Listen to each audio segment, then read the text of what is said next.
Did I scare you? I don't think I really scared you. That was not very good at all. Oh well, that's okay. Uh, Hello, welcome on Facebook Live, YouTube.com, KEVOLE, Soundcloud.com, KEVOLE, Spreaker.com, KEVOLE, bringing you a little bit of the Halloween spirit. Happy Halloween. Hope you and your kids and whoever is trick-or-treating, no matter how old they are having fun trick-or-treating and getting some good candy and some nice stuff. Enjoy the eating.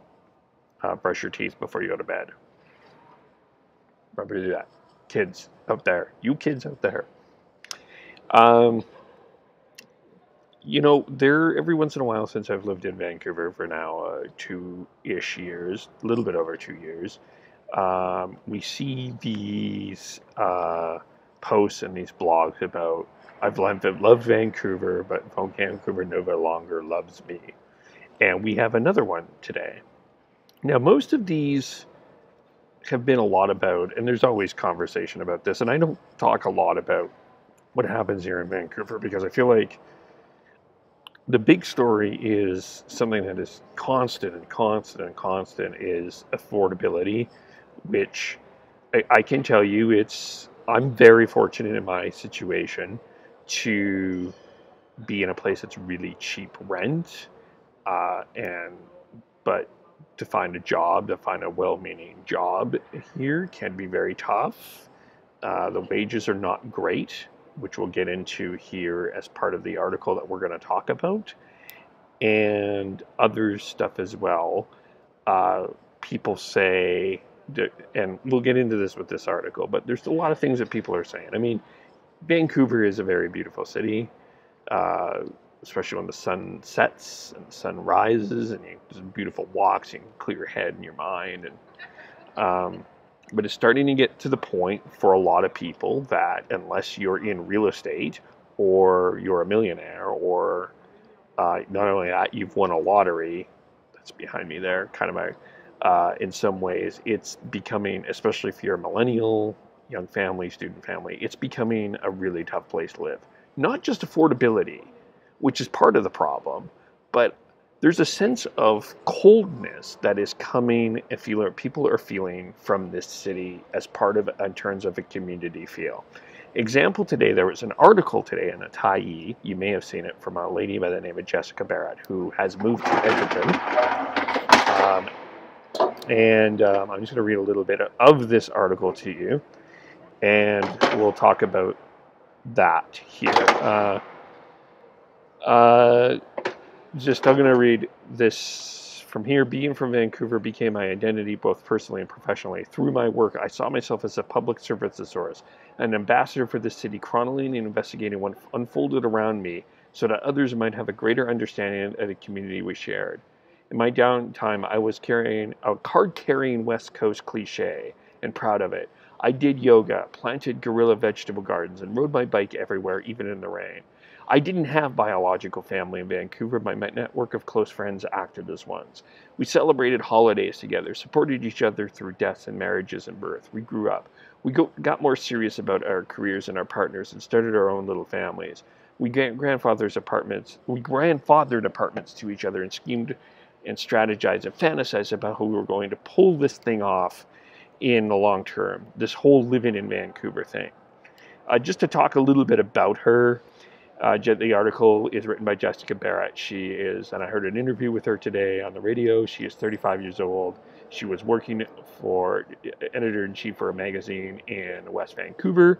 She thought the job was going to be boring. It turned out to be quite fascinating. But the fact of the matter is she found some struggles. So I'm reading a portion of this kind of establish the fact that she, although not originally from Vancouver, came in. This is what she said, and this is what her experience. And then we're going to go on here a little bit to something that actually happened to her friend. Just a little bit, she landed a journalism fellowship that took her away. She spent some time between Ottawa and Calgary, former hometown, and she was homesick at the time. And this is where it gets rather interesting. I'm just pulling down here. She had talked about her partner having family, and we get to the point here, and I'll read this. Last winter, when snowstorms left the city covered in sheet ice, my best friend slipped into the Richmond IKEA parking lot and broke her foot. And just like that, her decade in Vancouver came to an end. The injury meant she couldn't work at her job as a baker, but more pressing than the loss of income was the fact that she couldn't cook food, get groceries, or make it to doctor appointments by herself while on crutches. Friends and roommates could only provide so much help around her own busy work schedules. She had no choice but to move home to Alberta. It's a perfect example of how tenuous life is for a certain population in Vancouver.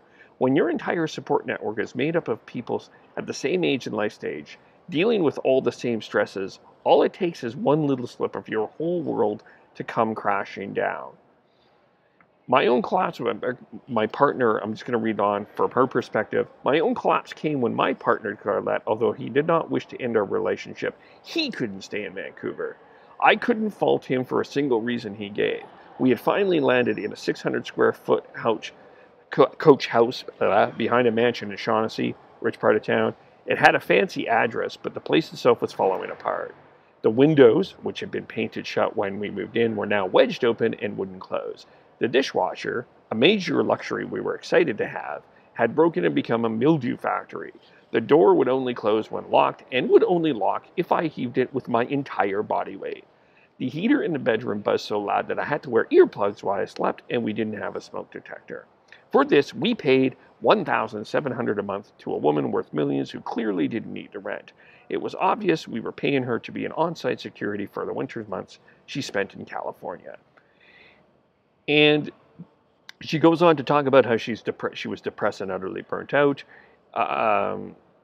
And she talks about the casualty of it being another casualty of this insane Vancouver renter market. Again, I'm very fortunate where I live in Richmond, very cheap rent. And she talked about losing a lot of the reputation here. And one more sentence. Contrary to Vancouver's reputation, I'd never felt so isolated as long as I lived there until my last year, when the loneliness became unbearable. So my question to you, as an audience, if you have lived in Vancouver for some portion of your time, currently living in Vancouver, like me, or considering moved to Vancouver and have moved out, do you find that Vancouver is a very livable city, not only for the expenses part of it, which has been an ongoing conversation for at least ever, but in terms of an actual developing of a community, do you find that the people are generally honest? Have you had a genuine, honest experience with people around Vancouver? Or is this city becoming a bit more disconnected by each passing day? And is this experience written by Jessica Barrett a common experience or a one-off? I just want to hear your thoughts. My personal, again, I'll tell you a little bit about my personal experience moving here for school, for broadcasting school. I applied for many different places, was looking online every day for places to rent, because when I tried to move here in September, I decided in August to move here in September. Crazy, I know. And I was fortunate to find a place in Richmond, but I had to do a lot of digging because there was a number of apartments that would call me and say, hey, can you come to an appointment at 3? I live in Calgary. Where's Calgary? So it was really tough. And then a lot of the places that were advertised was like around the place that, like, the size of places like this, it wasn't really much.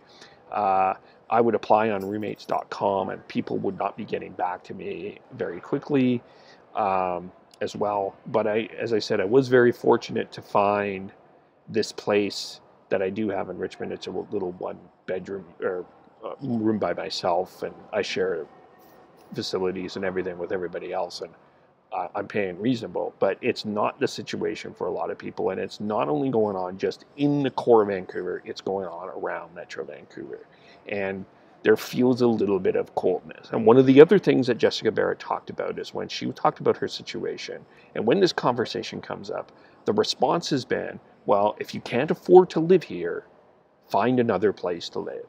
And she felt in an interview that that was a really cold and poor response to a situation that is affecting not her at her age, but a number of people in a number of different situations. And Vancouver is getting this reputation of being a senior only and is losing the millennial, the student, the young family, a lot of the entrepreneurships and a lot of identity that I think can make Vancouver go forward. So I posted the article, have a read of it, see what you think. Do you agree or disagree that Vancouver is starting to lose its charm? You can also comment on Facebook, my Facebook Live if you're listening on there. Comment on YouTube, Spreaker.com, KEVOLE, Soundcloud.com, KEVOLE. And you can also follow me on Twitter at KEVOLE. You can like and subscribe to the YouTube video as well. I'm going to see if there's any comments on Facebook Live before I end this. Co-ops are the way to go in terms of, this is from someone that lives in Vancouver, co-ops are the way to go in terms of living in Vancouver. I should volunteer. As I leave here, I'm off to my volunteer gig. I volunteer at Co-op Radio for a show called Each for All that you can listen to on 100.5 FM. We're going to have a fun little show tonight about, we talk a lot about co-ops and affordable housing and stuff, and I'll message you the link. You'll like that. But curious what you guys think, and hope you are all doing very well. Happy Halloween! Woo! See you later.